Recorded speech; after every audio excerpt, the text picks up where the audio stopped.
Les écoquartiers fleurissent un peu partout en France. Dans le 13e arrondissement, la maire de Paris a récemment inauguré un des premiers de la capitale. Il y a eu des décisions de la volonté, des moyens de traiter les questions d'eau, les questions de pollution, de circulation, les bâtiments de façon responsable. À la veille de la COP21, l'heure est à l'exemplarité en matière de ville durable.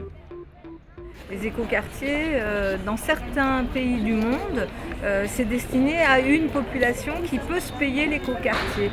Nous, on est dans une vocation beaucoup plus globale. L'écoquartier, c'est la ville tout entière qui doit l'être. Et là, on en fait la démonstration. Mais qu'est-ce qu'un écoquartier? C'est avant tout un lieu de vie agréable qui combine architecture de qualité, proximité des services et forte présence de la végétation. Cette vision de l'habitat n'est pas récente. Il y a un siècle, on a rêvé d'amener la ville à la campagne. Cela a donné les cités-jardins. Ces ancêtres des écoquartiers existent encore autour des grandes villes. Celle de Stein, en région parisienne, fait encore figure de modèle. Alors là, par exemple, ce qui est intéressant, c'est de voir les arbres, parce que comme la cité a maintenant presque 100 ans, on voit la taille des arbres, ça crée une voûte très jolie. Et donc, pour la particularité de ces lieux, c'est qu'avant, on avait vraiment d'un côté l'urbain, la ville, et de l'autre côté, la campagne. Et en fait, là, l'idée, c'est de mélanger un petit peu les deux pour apporter aux ouvriers une qualité de vie plus grande, plus proche de la nature. La diversité architecturale de ces cités est parfois plus prononcée que dans les aménagements modernes. On s'aperçoit de la richesse des typologies architecturales. Il y a à la fois du R+5, du R+4, du R+3 et puis du pavillonnaire sur l'arrière. Et puis il y a aussi une typologie un petit peu de l'espace public. On voit que les rues sont de tailles différentes, avec le positionnement des arbres qui n'est pas toujours au même endroit. Et on voit que le végétal est présent partout. Il n'y a pas un endroit où on est uniquement minéral. Avec l'arrivée du tout automobile, cette conception du vivre ensemble va petit à petit se dénaturer, avec pour conséquence l'étalement urbain.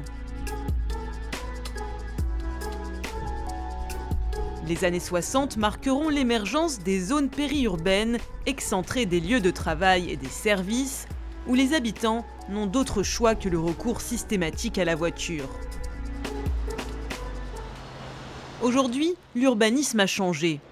Énergie, eau, déchets, mobilité, les projets d'aménagement ne peuvent plus ignorer les enjeux écologiques.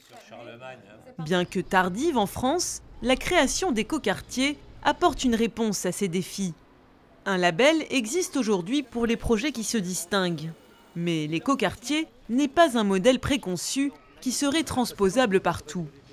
Avant de faire tout projet d'aménagement, on va d'abord faire un diagnostic environnemental avec un bureau d'études environnementales qui va nous déterminer quels sont les points forts du quartier.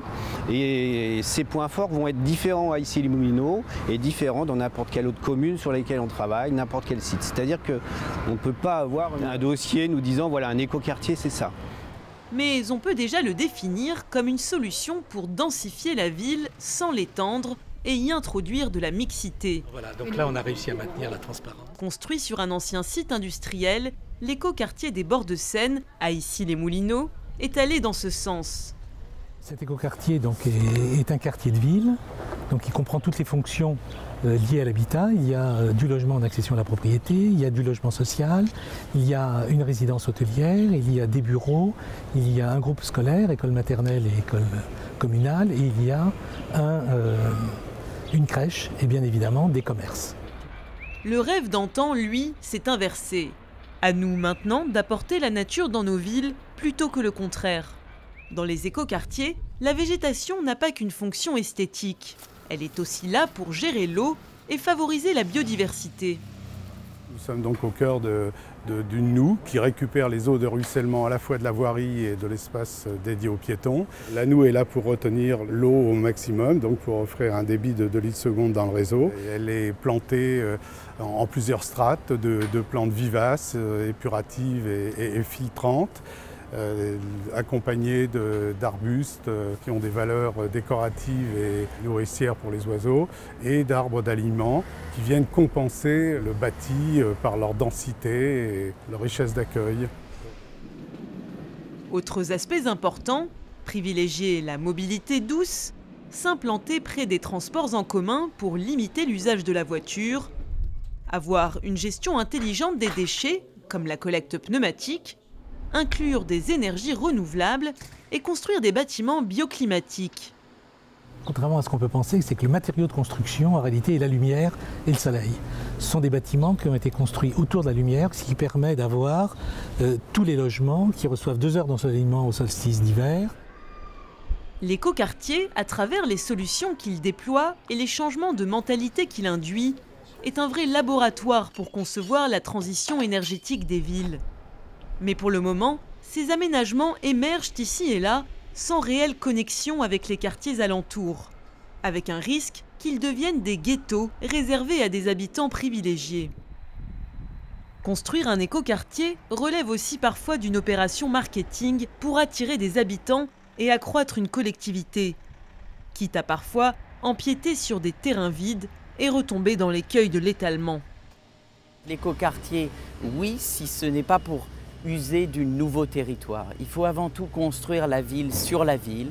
On a des tas de délaissés dans nos villes, on a des tas de zones périurbaines et il faut faire de la couture, il faut les rendre plus en relation. De la même façon qu'on doit passer du bâtiment à énergie positive au territoire à énergie positive, il faut vraiment passer de l'écoquartier à l'écocité, c'est-à-dire penser ça davantage dans un ensemble et créer des continuités végétales qui traversent des quartiers, qui sont beaucoup plus à l'échelle de la ville, voire même d'autres territoires.